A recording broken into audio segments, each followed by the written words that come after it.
Today I'm going to take you guys through some exercises that you can do if you're an overhead athlete.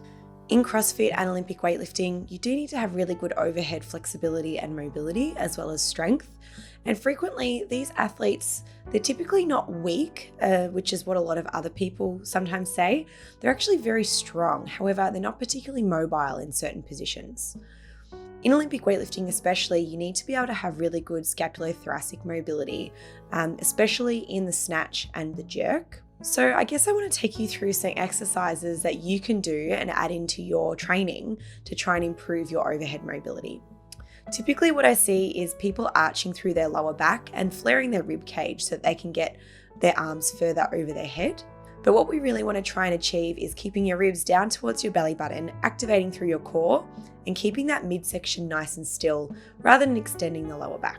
This will lock off the midsection quite well and mean that your core is activated really strongly. But it also means that your scapulo-thoracic joint, so that's where your shoulder blade sits on your rib cage, it means that it's not going to be able to move quite as freely, especially if you don't have good mobility. So what we need to try and do is improve that mobility overhead.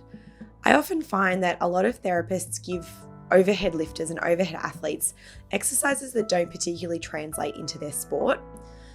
Especially with CrossFit and Olympic weightlifting, you do need to put your arms over your head and hold a significant amount of weight over your head. So we need to replicate those kinds of positions. The exercises I'm going to show you today and the stretches today are going to help you achieve a better overhead position.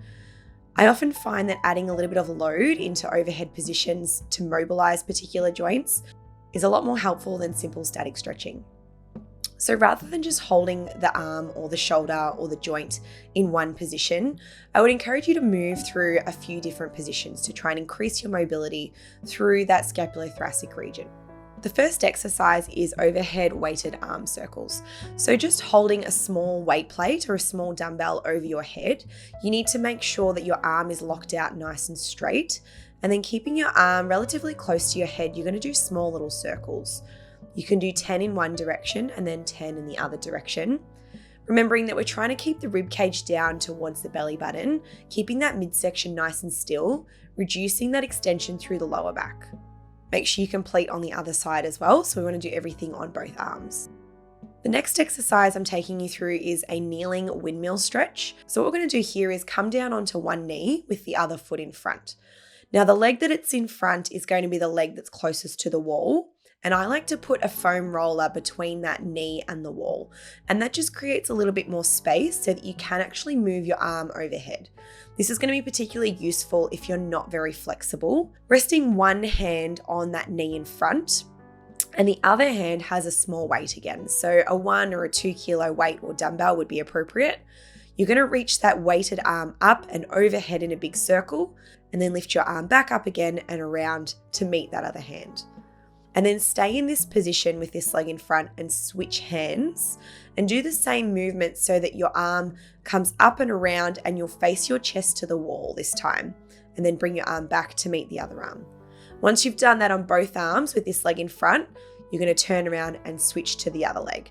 So again, you're going to do your outside arm up and around 10 times, and then your inside arm up and around 10 times. So essentially you get to do 2 sets on each arm throughout this movement.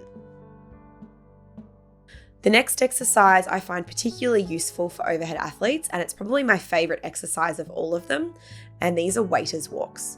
So getting a kettlebell, we want to have our arm nice and straight overhead with the bell pointing behind you. Again, we want to keep your rib cage down so the midsection is nice and still. Holding that kettlebell overhead, you're simply going to go for a little walk.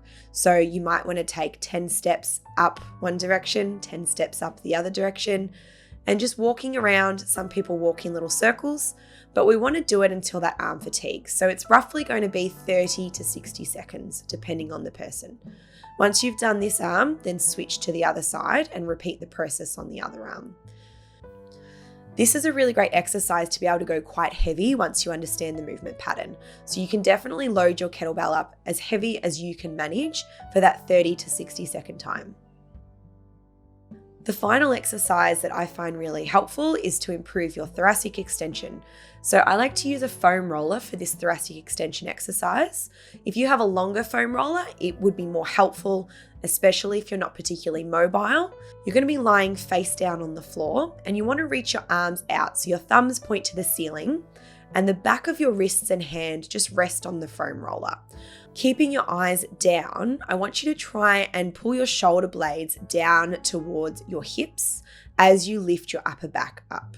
So you pull your arms back down towards your body, so shoulders back and down as you lift your upper back. What I want you to try and do is always keep your eyes down and your head slightly down as well. So we're getting more of that thoracic extension through the upper thoracics. Hopefully you guys find these exercises helpful. Give them a go. Let me know how you go and comment below if you'd like to see more videos like this and how you went with these exercises. And I'll see you in the next one. Bye.